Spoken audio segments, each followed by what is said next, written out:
ಕವೇರ ಕನ್ಯಕೆ ಗಸ್ಯೆ ಜಾಯೇ ದೇವಿ ಸರಿದ್ವರೆ ಬ್ರಹ್ಮಕುಂಡ ಸಮುದ್ಭೂತೆ ಲೋಪಾಮುದ್ರೇ ನಮೋಸ್ತತೆ.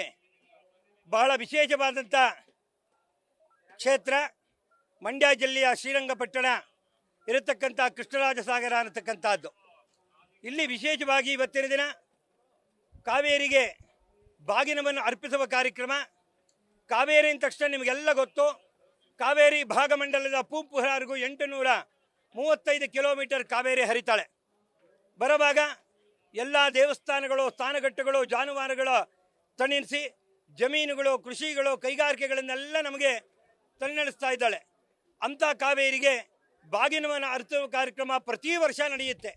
ಆದರೆ ಈ ಒಂದು 90-85 ವರ್ಷದ ಇತಿಹಾಸದಲ್ಲಿ ಜೂನ್ ತಿಂಗಳಲ್ಲಿ ಪ್ರಥಮ ಬಾರಿಗೆ ಆಷಾಢ ಮಾಸದಲ್ಲಿ ಪ್ರಾರಂಭದ ಮೊದಲನೇ ವಾರದಲ್ಲಿ ಕಾವೇರಿ ತುಂಬಿರತಕ್ಕಂಥದ್ದು ಇತಿಹಾಸ. ಯಾಕೆಂದರೆ ನಾವು ಚಿಕ್ಕ ವಯಸ್ಸಿಂದ ನೋಡ್ತಾ ಇದ್ದೀವಿ, ನಮ್ಮಲ್ಲೆಲ್ಲ ಉಪವಾಸದ ಹೊಳೆ ಅಂತ ಆಷಾಢ ಶುದ್ಧ ಏಕಾದಶಿ ತುಂಬಿ ಆವಾಗ ಹೊಳೆ ಬರ್ತಾ ಇತ್ತು, ಬಹಳ ಹಿಂದೆ 30-25 ವರ್ಷದ ಹಿಂದೆ.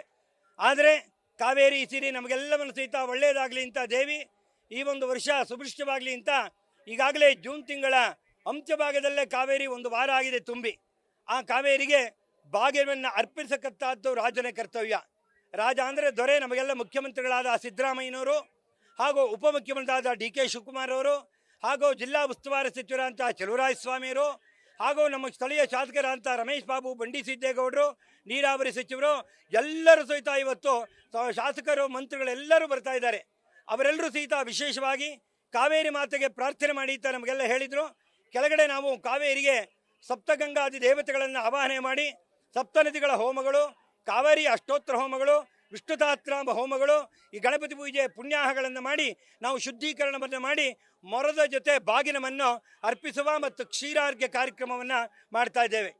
ಜೊತೆಗೆ ತಾಯಿ ಯಾತಕ್ಕೋಸ್ಕರ ಬಾಗಿನ ಅಂದರೆ ಮೊರದ ಜೊತೆ.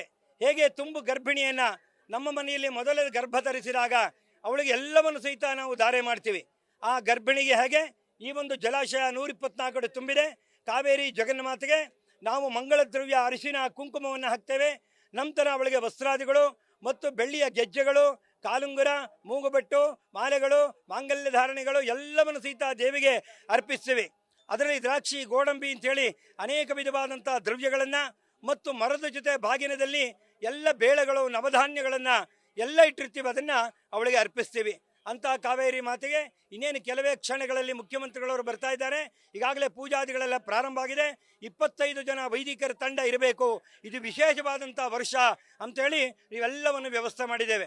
ಪ್ರತಿ ವರ್ಷದಂತೆ ಈ ವರ್ಷವೂ ಸಹಿತ ನಡೀತಾನೆ. ಆದರೆ ಆಷಾಢ ಮಾಸ ಜೂನ್ ತಿಂಗಳ ಕೊನೆಯ ದಿನದಲ್ಲಿ ನಡೀತಕ್ಕಂಥದ್ದು ಇತಿಹಾಸ ನಿರ್ಮಾಣ ಆಗ್ತಾ ಇದೆ.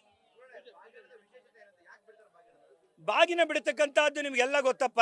ನಿಮ್ಮ ಮನೆಯವರು, ಹೆಂಗಸರು, ಮಕ್ಕಳುಗಳು ಎಲ್ಲರೂ ಸಹಿತ ತುಂಬ ಗರ್ಭಿಣಿ ಆದೊಳಗೆ ಬಾಗಿನವನ್ನು ಅರ್ಪಿಸ್ತಾರಲ್ಲ, ಮರದ ಜೊತೆಯಲ್ಲಿಟ್ಟು ಅವಳಿಗೆ ಅರಿಶಿನ ಕುಂಕುಮಾದಿ ಮಂಗಳ ದ್ರವ್ಯವನ್ನು ಕೊಟ್ಟು, ಅಮ್ಮ ನನಗೆಲ್ಲ ಹೊಟ್ಟೆಗೆ ನೀರನ್ನು ಕೊಟ್ಟಿದ್ಯಾ ಅಂತ ಹೇಳಿ ಆ ತಾಯಿಗೆ ಗೌರವವನ್ನು ಸಲ್ಲಿಸುವುದೇ ಬಾಗಿನ ಅರ್ಪಣೆ.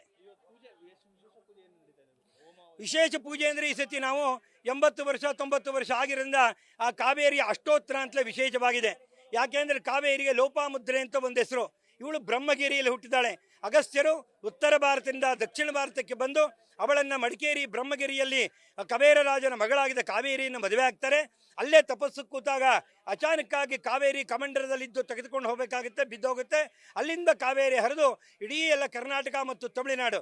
ಕರ್ನಾಟಕದಲ್ಲಿ 350 ಕಿಲೋಮೀಟರ್, ತಮಿಳುನಾಡಲ್ಲಿ 550 ಕಿಲೋಮೀಟರ್ ಕಾವೇರಿ ಹರಿತಾಳೆ. ಸಂಪೂರ್ಣವಾಗಿ ನಮ್ಮನ್ನೆಲ್ಲ ಅವಳು ಸಂಪೂರ್ಣ ಕಾವೇರಿ ಹರಿದು ನಮ್ಮನ್ನೆಲ್ಲ ತಲ್ಲಣ ಮಾಡಿದ್ದಾಳೆ. ನ್ಯೂಸ್ ಫಸ್ಟ್, ನಿರ್ಭೀತಿಯಿಂದ ನಿಮ್ಮ ಪರವಾಗಿ.